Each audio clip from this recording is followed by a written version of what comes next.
Today, we're gonna talk about the text tool in Apple Motion. To access the text tool in Apple Motion, you can use the keyboard shortcut T on your keyboard, and you can click this icon to access the text tool. If you press T twice, you will create a 3D text. So let's start again. Press T on your keyboard and type your text.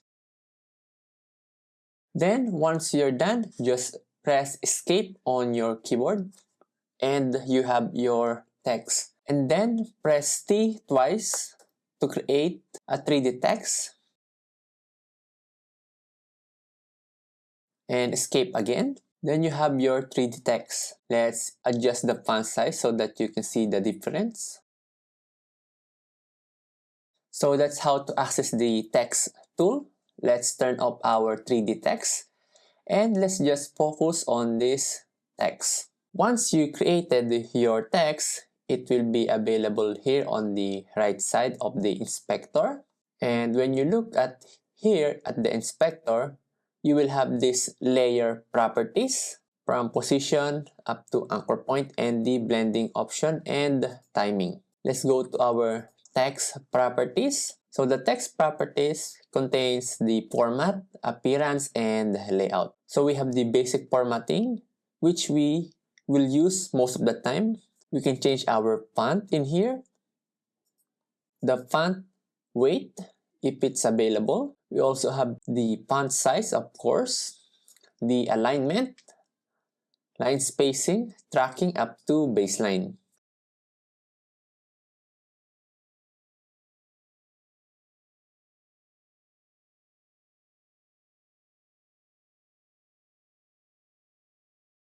This advanced section, we don't usually use it a lot, but when we create a kinetic typography, we will use this. I will show you in the next lessons. So let's go back to basic formatting. We have this alignment. So we have the left align, center align, and right align. The alignment is very important, especially when you are doing some tracking animation. Now our alignment is on the left align, and then if we look at our tracking, if we adjust this slider, you will see that the tracking starts from left going to the right. So let's reset that. Then if we change the alignment to center align and adjust our slider here in the tracking area, the tracking starts now in the center. So let's reset. To reset your parameter, you just click this and then click reset. One thing to remember is on your layer properties, it's better to reset our position most of the time. The reason for that is when we apply a behavior, the initial position or the defined position of our layer will affect the behavior. I will show you in the future lessons. Now let's go back to our text tab. So in here also, you can put your text in here.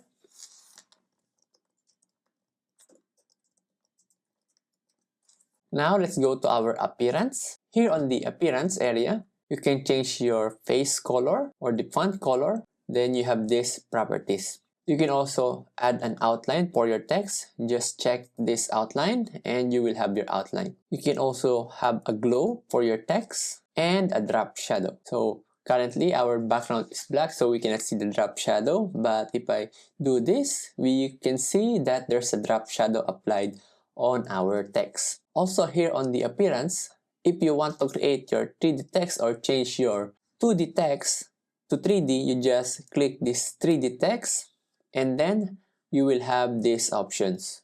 I will show you in another lesson how to create 3D text. Let's turn off that and let's change our background again to black. Next is let's go to layout. So here on the layout, we have the layout controls, and under layout controls, we have the layout method. In here, you can change it from type.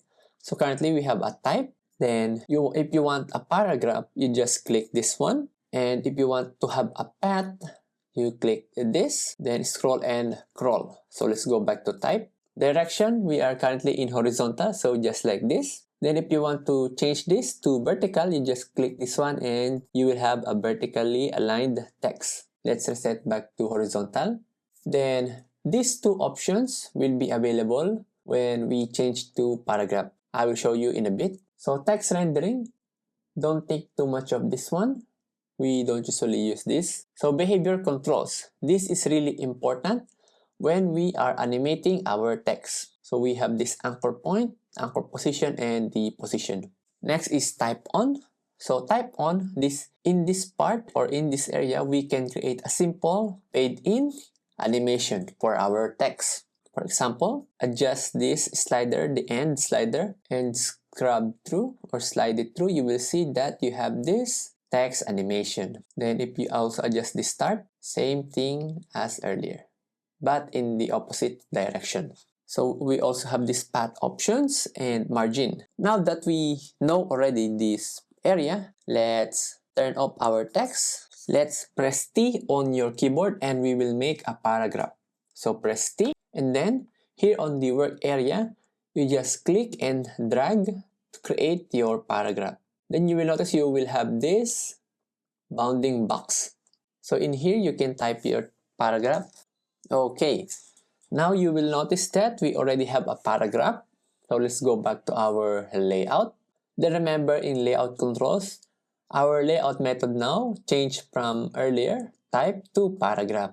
And then the auto shrink is available for us to use now. So currently it's off, but if we turn it on or if we choose some settings in here, it will change. So for example, left and right. So it resulted like this.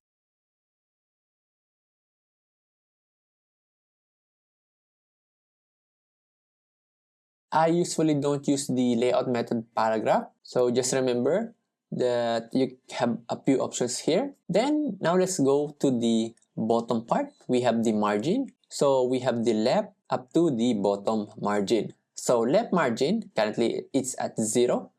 So it's this area here. So if we adjust this left margin, we will have this. In the opposite way, the right margin, if we slide this, we will have something like this. So you just play around with your margins when using this. So let's turn off that one. So that's the text tool and its properties.